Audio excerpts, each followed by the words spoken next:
जय हिंद प्यारे साथियों, welcome back to my another video. ये लेक्चर नंबर 6-7 होने वाला है। तो आज हम भारत शासन अधिनियम के बारे में बहुत अच्छे से पढ़ेंगे और ये मेरी नोट 9/12/2024 की बनाई हुई है। तो आप देख सकते हैं इसमें कितने अच्छे तरीके से मैं अभी इसे पीडीएफ में कन्वर्ट किया हूँ और इसका एक एक तोड़ निचोड़ सब कुछ तुम्हें समझाऊंगा कि कैसे भारत शासन अधिनियम 1858 लागू हुआ, कौन कौन से नियम आए जो हमारे संविधान में आगे चल के महत्वपूर्ण होंगे सुधार के लिए, और किस तरीके से ईस्ट इंडिया कंपनी के जो विद्रोह हुआ था 1857 में, जिसमें मंगल पांडे, रानी लक्ष्मीबाई, बहादुर शाह जफर, बहुत धोंधू पंत, नानाजी, बहुत कुंवर सिंह लोग बिहार से जो थे, काफी लोगों ने डिस्ट्रीब्यूट किया और जाकर वहां पर विद्रोह किया। उस विद्रोह के बाद भारत शासन अधिनियम 1858 आया, जिसमें क्या किया जा रहा है, इसमें रानी विक्टोरिया सीधे सीधे कुछ लालच दे रही है कि भारतीयों का अब वर्चस्व है, लेकिन वह लालच है दिया जा रहा है ताकि इंग्लैंड के जितनी व्यापारिक कंपनियां हैं, जो भी व्यापार है, जो नियम है, वो धीमे धीमे स्थापित रहे और ये विद्रोह शांत हो, ताकि भविष्य में आगे चल के कोई विद्रोह न उत्पन्न हो और इंग्लैंड कमाई करता रहे, ब्रिटिश कमाई कर करके यहाँ से जाता रहे। ठीक, तो इसी तरीके से कंपनी का शासन समाप्त और ताज का शासन शुरू। ताज का शासन मतलब समझ रहे हैं, कंपनी जो ईस्ट इंडिया कंपनी थी उसमें 24 मेंबर थे, बोर्ड ऑफ डायरेक्टर जो थे उनका शासन समाप्त कर दिया गया। अब बोर्ड ऑफ कंट्रोलर जो थे 6 लोग, उनका सबका शासन समाप्त कर दिया गया। अब सीधे ताज का शासन। ताज का शासन मतलब जो वहां की रानी थी, राजा थे, उनका शासन वहां से सीधे नियम बनकर आएगा, तो उसी को ताज का शासन कहा जाता है। तो वो ताज का शासन शुरू हो गया था। और जो दोहरी प्रणाली थी बीओसी, उसमें 6 मेंबर रहते थे बोर्ड ऑफ कंट्रोलर में। ठीक, तो उन सबका शासन समाप्त कर दिया गया है। अब उनकी जगह सेम वही चीजें हैं, लेकिन उनका नाम बदल दिया जाएगा, उनका काम सेम लगभग लगभग फिर आगे चल के वही कर दिया जाएगा। ठीक, ब्रॉड शासक मतलब यहाँ पर पूरे सभा में दोहरी प्रणाली शुरू कर दी गई थी। और ये बोर्ड ऑफ डायरेक्टर ब्रिटिश के संसद में एक भारत के लिए एक अलग से होगा, मतलब एक पक्ष, एक संसद डिपार्टमेंट अलग से रखा जाएगा। ब्रिटिश के जो संसद थे यहाँ पे, समझो, एक पक्ष अलग से रखा जाएगा। ये यहाँ ब्रिटिश की संसद में एक पक्ष भारत के लिए अलग से रखा जाएगा। इनकी जगह गृह सरकार की स्थापना की गई। अब गृह सरकार क्या होती है, इसकी स्थापना क्यों की जा रही है? गृह सरकार ये होती है, गृह सरकार की स्थापना की जा रही है कि भारत में एक सरकार बनाई जाएगी जिसके भारत सचिव नाम का एक पद होगा। भारत सचिव नाम का एक पद होगा। भारत में एक सरकार बनाई जा रही है, उसे गृह सरकार की स्थापना कहते हैं। यहाँ पर देखिए, भारत सचिव का एक पद होगा। अब ये भारत देश में एक सरकार बनाई जा रही है, उसमें गृह सरकार कहा जा रहा है। तो उस सरकार में कौन कौन होगा? भारत सचिव का नाम से एक पद होगा। ठीक, अब जो राज्य सचिव का पद होगा वो कैबिनेट मंत्री, ब्रिटिश की जो कैबिनेट मंत्री है वहां का लोग होंगे, वहां का मेंबर होगा। ब्रिटिश कैबिनेट मंत्री का क्या होगा? मेंबर होगा। ठीक, और इसका कार्यालय भी बनवाया जाएगा, एक कार्यालय बनवाया जाएगा इसके लिए अलग से। ठीक, ये इसका कार्यालय भी होगा। भारत सचिव का एक पद बनाया गया जो राज्य सचिव कहा जाता था, या कैबिनेट मंत्री, वो ब्रिटिश सरकार का होगा। ठीक, भारत के भारत सचिव का एक तिहाई, मतलब भारत सचिव के में 15 मेंबर की काउंसिल होगी। 15 मेंबर उस भारत सचिव की कार्यकारिणी परिषद में शामिल होंगे। इसका कार्यालय भी बनवाया जाएगा। उसे पहले भारत सचिव मतलब पहले भारत सचिव जो आए थे तो वो कौन थे? स्टेलनी थे, आर्ड स्टेलनी थे। ठीक, अब मासे और भारत सचिव चार्ल्स डुट थे। ठीक, भारत की ओर से जो चार्ल्स डुट थे। ठीक, तो ये इंपॉर्टेंट क्वेश्चन बनता है कि पहले भारत सचिव कौन थे? स्टेलली थे। ठीक, ये बहुत इंपॉर्टेंट क्वेश्चन है। ठीक, अब भारत सचिव जो चार्ल्स डुट थे वो दूसरे थे। ठीक, तो पहले जो भारत सचिव थे वो आर्ड स्टैनली थे, दूसरे चार्ल्स डुड थे। सिविल सर्विस का जब प्रतियोगिता परीक्षाएं होती थी उनको कराने का निर्णय पूरी तरह से दिया गया कि लोग प्रतिभाग करेंगे, पेपर देंगे और जो पेपर पास करेगा नॉलेज के आधार पे उन्हें सिविल सर्विस में शामिल किया जाएगा। ठीक, जिसे आज हम यहाँ यूपीएससी कहते हैं उसे सिविल सर्विस में शामिल करने का। तो कब से? 1858 से। इसमें जो प्रतिभाग करेगा और प्रतिभाग में क्या होगा, नॉलेज के आधार पे। ये नहीं कि अंग्रेज थे पहले उन्हें भर्ती कर लिया जाता था, इंडिया को प्रतिभाग करने का मौका नहीं दिया जाता था, प्रतिभाग उन्हें करने दिया जाता था जो टैक्स देते थे, इन सब पे नहीं। अब प्रतियोगिता के आधार पे प्रतियोगिता परीक्षा जो पास करेगा उसे सिविल सर्विस में शामिल किया जाएगा। ये कब से लागू हुआ?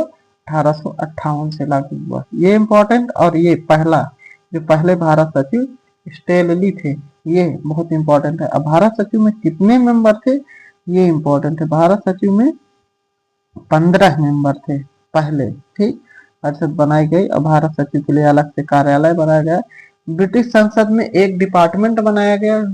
ब्रिटिश जो संसद थी, ब्रिटिश संसद जैसे मान लो इतनी बड़ी ब्रिटिश संसद है, उसमें एक डिपार्टमेंट बनाया गया इतना छोटा सा कि यहाँ के लोग जो है संसद के लोग भारत के बारे में कि भारत के राज्य से कोई अन्याय तो नहीं कर रहा, लड़ाई झगड़ा तो नहीं कर रहा है, यहाँ व्यापार अच्छा चल रहा है, कमाई अच्छी चल रही है, मेन मकसद ये होता था। लेकिन भारत को दिखाना कि तुम्हारे लाभ के लिए सब कुछ किया जा रहा है। तो ये गलतफहमियां भारत के लोगों को पहुंचाई जाती थी। ठीक, अगला हम नेक्स्ट पढ़ेंगे भारत के बारे में। अब ये कारण क्यों क्यों हुआ था 1757 को विद्रोह, थोड़ा सा इसके बारे में जान लेते हैं। तो ये जो विद्रोह हुआ था इसका मुख्य कारण जो था वो 1848 से 56 तक जो डलहौजी था वो राज्य हड़प नीति चलाया था। डलहौजी राज्य हड़प नीति चलाया था, जिस कारण राज्य हड़प नीति के कारण और यहाँ पे एक बहुत बड़ा मुद्दा बनता था कि विधवा पुनर्विवाह चालू कर दिया गया था। उस कारण से ही लोगों ने प्रदर्शन और जो सिपाहियों के तरफ ये किया गया था कि सिपाहियों की जो बंदूक होती थी उसमें चर्बी गाय की लगी हुई थी, सुअर गाय, जिसके कारण वो उस चर्बी का उपयोग नहीं करना चाह रहे थे। मुंह से खोलना पड़ता था और मुंह से गाय की चर्बी नहीं खोलते थे। इसलिए मंगल पांडे ने सुना होगा विद्रोह, और कोई भी पंडित गौ माता की चर्बी मुंह से नहीं कर सकता, इसलिए विद्रोह किया गया था। ठीक, और एक कारण ये था कि जो धोंधू पंत थे तो उनकी पेंशन बंद कर दी गई थी। ठीक, नाना साहब धोंधू पंत, उनकी पेंशन, बहादुर शाह जफर की भी पेंशन बंद कर दी गई थी। वहां पर जो टैक्स कुछ दिया जा रहा था वो सब बंद कर दिया गया था, इस कारण से हुआ था। ठीक, और जो मुख्य रूप से 1919 इस कारण से हुआ था। ठीक, सिविल सेवा में जो परिषद सेवा जी शामिल किया गया प्रतिबंध में पागल कर सकते थे। मतलब यहाँ पे यही है कि सिविल सेवा जो शामिल किया गया था, सिविल सेवा। ठीक, ये सिविल सर्विस के बारे में बताया जा रहा है। फिर ये 1900 है। 1919 एक्ट से ब्रिटिश राजस्व से वेतन जाने लगा। तो पहले जो ये भारत सचिव पद बनाया गया था, इस भारत सचिव पद में पहले जो वेतन जाता था वह भारत के राजस्व से जाता था, इंडिया के राजस्व से। कब से जाता था? 1858 से। ठीक, इंडिया के वेतन 1858 से 1919 तक कब किसके वेतन से गया? इंडिया के राजस्व से जाता था, इंडिया के राजस्व से जाता था। फिर 1919 में काफी विद्रोह हो आए थे। उस समय लाला लाजपत राय, बाल गंगाधर तिलक, होम रूल आंदोलन चालू किए, गरम दल, मुस्लिम लीग, ये सब लड़ाई झगड़ा जैसे ही चले तब 1900 यहाँ पे लिखा 1900 था। ठीक, 1919 से एक्ट के बाद ब्रिटिश का जो राजस्व था वहां से वेतन आना शुरू हुआ था। महारानी के विक्टोरिया जो ने घोषणा की थी वो सब समाप्त कर दी गई थी, इसको समाप्त कर दिया गया था। ठीक, भारत सचिव पद जो था उसे तो सब की वेतन भारत से जाएगा, भारत का जो राजस्व होता था वहां जाता था, उसे समाप्त कर दिया गया। अब इंग्लैंड से आने लगा, क्योंकि भारत के लोग होते नहीं थे, इंग्लैंड के लोग थे, अब वहां जाया जाता। दूसरा पॉइंट ये है कि पहले जो गवर्नर जनरल होता था भारत का, अब गवर्नर जनरल को अब वायसराय होगा, नाम है बदल दिया गया था। गवर्नर जनरल को वायसराय नाम रख दिया गया था, इसलिए लोगों को बहलाया गया था और काम सब उनका वही लगभग लगभग था। ठीक, अब हर एक तरह से भागीदारी में समानता, यहाँ पे भागीदारी है, किसी भी काम में भागीदारी होगी। जैसे भारत के लोग आर्थिक रूप से समानता होगी तो भागीदारी में समानता, किसी भी चीज में जैसे आर्थिक रूप से समानता होगी, ये बताया गया था 1857 में। राजनीतिक रूप से स्वतंत्रता होगी, सभी लोग, इंडिया के लोग भी राजनीति में पार्टिसिपेट कर सकेंगे और मुस्लिम लीग भी पार्टिसिपेट कर सकेगी। सभी लोग चाहे जिस धर्म के हों सब लोग पार्टिसिपेट कर सकेंगे। सांस्कृतिक रूप से समानता है, पहले ऐसा होता था कि इंग्लैंड के लोग राज करते थे, इंग्लैंड ही की सांस्कृतिक कार्यक्रम चलाए जा रहे थे, जिसका कारण इंडिया के लोग विरोध कर रहे थे। उस कारण से सांस्कृतिक समानता, ये सिर्फ कागजी कार्रवाई की जा रही थी, जबकि रियलिटी वो चलाएंगे अपने हिसाब से। ठीक, राजनीतिक स्वतंत्रता, ये तीन चीजें बहुत महत्वपूर्ण है जो इस बार पूछी गई थी कि कौन सी समानता नहीं है एनटीपीसी में, और यह समानता पूछी गई थी और कोई लड़का नहीं कर पाया क्यों, क्योंकि पढ़ा नहीं था, इसलिए ये बहुत इंपॉर्टेंट पॉइंट है। ठीक, मैंने पढ़ा था तो मैं देखा हूँ, समझा कि ये कहाँ से आया, फिर मैंने सही मार दिया था। उसमें एक ऑप्शन दिया था आर्थिक रूप से समानता, राजनीतिक रूप से स्वतंत्रता, सांस्कृतिक रूप से स्वतंत्रता, और एक ऑप्शन जातिगत समानता दी गई थी, जबकि यह चीज है ही नहीं। ठीक, अब भारत की बात करें जिसमें 15 सदस्यीय एक परिषद बनाई गई थी और सिविल सर्विस में प्रतियोगिता के आधार पे, किस आधार पे, प्रतियोगिता के आधार पे सिविल सर्विस में 1858 में यह बात कही गई थी, प्रतियोगिता के आधार पे सिविल सर्विस में शामिल किया जाएगा, लिंग भेदभाव जन किसी भी तरह का नहीं किया जाएगा। 15 सदस्यीय एक परिषद बनाई गई थी, इन सभी का वेतन भारत से जाता था।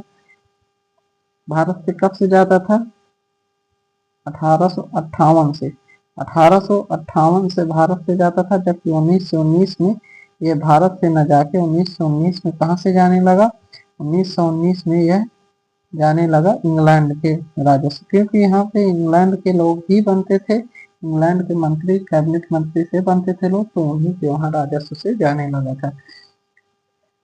और मुख्य बात 1840 से 1856 डलहौजी और कैनिंग, इन्होंने काफी मतलब धर्म के आधार पे, जात पे अपन राज्य हड़प नीति, कोई गोद नहीं ले सकता, जिस तरह से लक्ष्मीबाई लड़ी थी, ये सब विरोध किया गया था। ठीक, अब यहाँ पे 1935 लिखा हुआ, 365 में भारत पर 1935 से, ठीक, 1935 क्या है, 1935 1935 1935 में क्या किया गया, 1935 में भारत परिषद समाप्त कर दिया गया, 1935 में भारत परिषद, 1947 में भारत सचिव का पद भी समाप्त कर दिया गया। ठीक, ये दो चीजें बहुत इंपॉर्टेंट है। भारत परिषद कब समाप्त हुआ, 1935, 1947 में भारत सचिव पद समाप्त कर दिए गए। जो भारत का गवर्नर जनरल वायसराय कहलाता, ठीक, फर्स्ट वायसराय कैनिंग था। नवंबर 1858 को कैनिंग में महारानी विक्टोरिया की घोषणा पड़ी। अब ये कहाँ पड़ी थी, प्रयागराज, मिंटो पार्क, प्रयागराज, यमुना नदी के किनारे पर है मिंटो पार्क। जो लोग प्रयागराज के होंगे, इलाहाबाद से संबंधित, वो अच्छे से जानते होंगे, मिंटो पार्क प्रयागराज में है, चंद्रशेखर आजाद पार्क के जस्ट अगले साइड। ठीक, भारतीय जनता का मैग्ना कार्टा कहलाता था। इसके बाद आर्थिक रूप से समानता की बात कही गई थी, राजनीतिक रूप से, सांस्कृतिक रूप से, ये पिछले का सेकेंड वर्जन है। ठीक, ये सेम बातें वही चीज है, आप इससे अच्छे से समझ सकते हैं, उसमें काफी विशेषताएं गलत हुई थी। ठीक, अब भारत परिषद अधिनियम, अब पहले लालच दिए 1858 में, और लालच देने के बाद क्या किया कि सोचे कि चलो अब नियम बनाते हैं, भारत के लोग लड़ाई झगड़ा विद्रोह सब शांत हो गया है। अब नियम कानून बनाते हैं, अब अपनी शक्तियों को बढ़ाते हैं। जो छूट भारत को लोगों को दी गई थी अब उन्हें समाप्त करते हैं। तो भारत परिषद अधिनियम 1861 लाया गया। भारत का शासन में सहयोग बढ़ाया गया। वायसराय प्लस 5 सदस्य। वायसराय की जो कार्यकारिणी समिति थी उसमें वायसराय प्लस 5 सदस्य और जोड़े गए। ठीक, अब कब जोड़े गए? 1861 में। अब कार्यकारिणी सदस्य में जो वायसराय था इसे इतनी शक्तियां दी गई कि वह 6 मेंबर अन्य जोड़ सकता था चाहे तो वो चाहता ही था इंग्लैंड के 6 लोग और जोड़ ले तो 12 सदस्य हो जाते थे। वह 6 से अधिक 12 सदस्य बढ़ा सकता था, मतलब 6 और जोड़ सकता था। वायसराय प्लस 5 सदस्य अन्य होते ही थे, अब प्लस 6 और जोड़ के 12 बढ़ा सकता था। विधि बनाने जोड़े, मतलब कोई भी नियम कानून होगा उसे बनाता था। आधे भारतीय लोग होने चाहिए। ठीक, जो जोड़ेगा तो उसमें आधे भारतीय लोग होने चाहिए। विधि बनाने होंगे और सरकारी सदस्य। विधि बनाने का अधिकार वायसराय प्लस जितने भी सदस्य होते थे उन्हें दिया जाता था। अब मेन अधिकार वायसराय को होता था। कोई भी नियम कानून जोड़े वो सब होता था। और जिसमें 6 जो सदस्य जोड़ा जाता था उसमें 3 सदस्य भारतीय होने चाहिए। कितने सदस्य? 3 सदस्य भारतीय होने चाहिए। यहाँ पर गैर सरकारी सदस्यों के रूप में 3 भारतीयों को जोड़ा गया। वायसराय की जो कार्यकारिणी समिति थी वहां पर 3 लोगों को भारतीयों को जोड़ा गया। वो लोग कौन कौन से? महाराजा नरेंद्र सिंह, बनारस के राजा ईश्वरी प्रसाद नारायण और सर दिनकर राव, इन 3 लोगों को जोड़ा गया। इन 3 लोगों को क्यों जोड़ा गया है? ये तीनों लोग अपना स्वार्थ देखते थे। तो महाराज जो पटियाला के महाराजा थे, यहाँ पर ये महाराजा जो थे कहाँ के थे? पटियाला के। पटियाला के जो महाराज थे नरेंद्र सिंह देव, इन्हों के बारे में इन्हें कुछ लालच दे दिए और जो मन चाहे तो इनका थोड़ा सही कर देते थे और अन्य भारतीयों लोगों पर दुराचार करते थे। और ये तो अपना बस स्वार्थ देखते थे तो लालच में बहक गए। बनारस के राजा ईश्वरी, सब इसी तरह के लोगों को जोड़ा गया था, 3 लोगों को। तो कब जोड़ा गया था? 1861 में। कितने लोगों को? 3 लोगों को। कौन कौन से लोग थे? पूछ लिया जाता है कि चौथा कौन सा नहीं जोड़ा गया, और चौथा जो नहीं जोड़ा गया इस बात इस उससे महत्वपूर्ण है। ठीक, तो इसे टिक करेंगे, फर्स्ट सेकेंड एंड थर्ड, ये बहुत इंपॉर्टेंट है। ठीक, वायसराय को अध्यादेश बनाने की शक्ति दी गई। अध्यादेश लागू करने की। अध्यादेश, अध्यादेश का मतलब पावर ऑर्डिनेंस। कोई भी नियम कानून बना सकता है, नए प्रांतों को जोड़कर संगठन कर सकता है। प्रांतीय नियंत्रण किया जाने लगा। प्रांत मतलब जहाँ राजाओं का राज होता था वहां पर कंट्रोल वायसराय कर सकता था। नए प्रांतों को जोड़ सकता था, नए प्रांतों की सीमाएं बना सकता था, प्रशासकों की नियुक्ति कर सकता था, प्रांतीय सीमा में परिवर्तन कर सकता था। प्रांतीय के मतलब मान लो ये भारत का राज्य है, भारत का नक्शा। चलो इसी के ऊपर मैं समझा रहा हूँ, आप समझिए कि ये भारत का नक्शा है। यहाँ पे भारत का नक्शा है, यहाँ पे ये भारत का नक्शा। ठीक, यहाँ पे अब ये जम्मू कश्मीर है, भारत का नक्शा नेपाल उपाल से होता हुआ यहाँ से। ठीक, अब यहाँ पे क्या हुआ कि जैसे ये इतना छोटा सा प्रांत है तो यहाँ पे प्रांत की सीमा मन चाहे तो इतने से बदल के यहाँ कर दे। उनके शासकों की नियुक्ति खुद करता था, प्रांतों की नियुक्ति खुद करता था और यहाँ के लोगों का खुद जो सीमा है वो परिवर्तन करता था, नए प्रांत बनाता था, नए नाम दे सकता था। सब कुछ वायसराय के नियंत्रण में कर दिया गया। कब? 1861 में। इसीलिए वो शुरू में लालच दिया और इसके बाद फिर नियम कानून, फिर अपना शासन बढ़ाने लगे इंग्लैंड वाले। ठीक, प्रांतीय सीमा में परिवर्तन कर सकता था और वायसराय नियुक्ति भी करता था कि यहाँ का शासक कौन। प्रांतों को विधि बनाने के प्रांतों में विधान परिषद की स्थापना की गई 1862 में। सबसे पहले बंगाल वायस प्लस 5, मतलब जब विधान परिषद में स्थापना की गई विधान परिषद की, उसमें एक होता था वायसराय प्लस 5 मेंबर, 6 लोग होते थे। वो है क्या करते थे? कानून बनाते थे, नियम बनाते थे। विकेंद्रीकरण का आरंभ, मेन चीज ये बहुत इंपॉर्टेंट है। विकेंद्रीकरण का आरंभ कब से शुरू हुआ? तो विकेंद्रीकरण का जो आरंभ है वो शुरू हुआ यहीं से। विकेंद्रीकरण का आरंभ कब से शुरू हुआ? 1861 से। ये विकेंद्रीकरण का आरंभ बहुत इंपॉर्टेंट पॉइंट है। विकेंद्रीकरण का आरंभ कब से शुरू हुआ?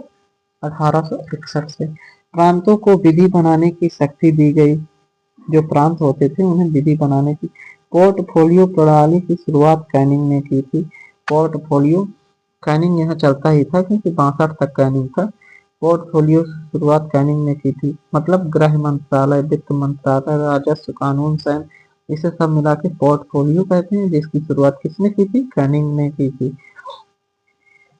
कानून बनाने से संबंधित सारी चीजें। प्रथम वायसराय कौन था? कैनिंग था। इसने शुरू की थी। अब प्रांतीय का विकेंद्रीकरण 1861 से शुरू हुआ था। प्रांतों को विधि बनाने की शक्ति दी गई। प्रांतों, जो बड़े बड़े प्रांत थे वहां पे विधि बनाने की शक्ति दी गई। जैसे बंगाल प्रांत था, बंगाल प्रांत में विधि बनाने की शक्ति दी गई। उनमें 5 मेंबर प्लस वायसराय, इस 6 लोग मिलकर विधि बनाते थे। और इस परिषद में 6 लोग होते थे जिसमें वीटो पावर होती थी। मान लो 5 मेंबर हैं, एक में 3 एक में 2 दे दिए, लेकिन वायसराय अगर 2 साइड हो गया तो वही साइड का नियम बनेगा। ठीक, ऐसा था। तो यह विकेंद्रीकरण का शुभारंभ हो गया था। तो कब से हुआ था? 1861 से। ये बहुत इंपॉर्टेंट पॉइंट है भाई, इसे याद ही कर लो एकदम से। आगे चलते हैं। भारत परिषद अधिनियम 1892। ठीक, डफरिन स्कीम, डफरिन जो थे उनकी स्कीम आए तो बीच बीच में नियम, लेकिन उसमें ज्यादा छेड़छाड़ नहीं हुई। सब नियमों में यही थी। वो ज्यादा कभी पूछे ही नहीं जाते, लेकिन जो पूछे जाते हैं, जिस सन से कभी पूछा गया है, पूछे जाने की संभावना है, वही पढ़ाया जा रहा है। ठीक, तो भारत परिषद अधिनियम 1892 ईस्वी। भारत परिषद अधिनियम कब? 1892 ईस्वी। इसे चलो कल पढ़ते हैं। तब तक के लिए धन्यवाद। जय हिंद। रिवाइज करते रहें और आगे एमसीक्यू प्रैक्टिस जरूर लगाते रहें।